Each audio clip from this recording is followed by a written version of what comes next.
Hello and welcome to Revit Studio. Here, as the first course of our BIM learning series, we are going to learn how to transform a concept to a graphical 3D model by use of Revit as one of the most powerful BIM software. This Revit conceptual design course starts from beginner to an intermediate level.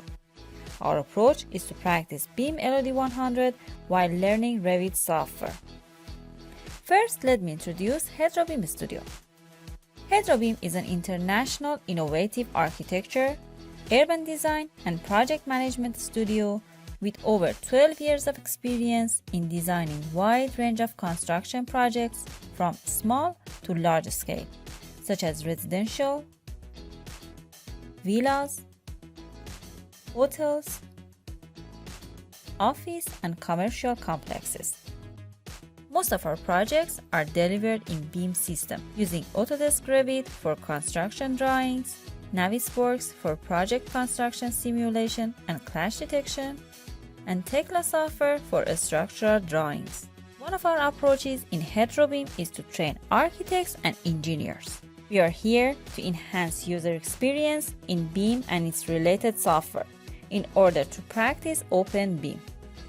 Now, who this course is for? Students, architects, and 3D modelers who don't want or need to learn advanced Revit or willing to present their project in BIM platform. Let's have a review of each lesson. First, we will talk about LOD 100 and its definition. Then, we will guide you how to prepare your Revit new file environment to start modeling your concept. This session is for those who does not have any previous experience in using Revit.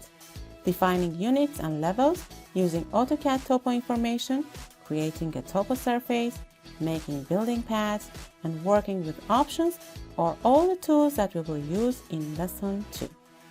In Lesson 3, ways of modeling special objects will be practiced.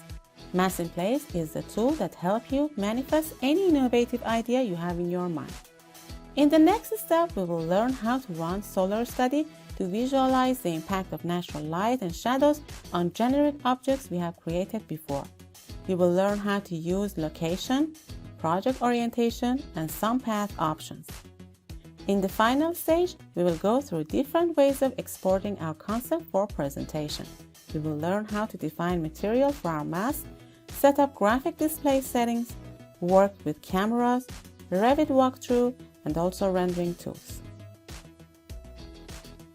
We will practice how to compare different concepts and make them ready for an impressive presentation.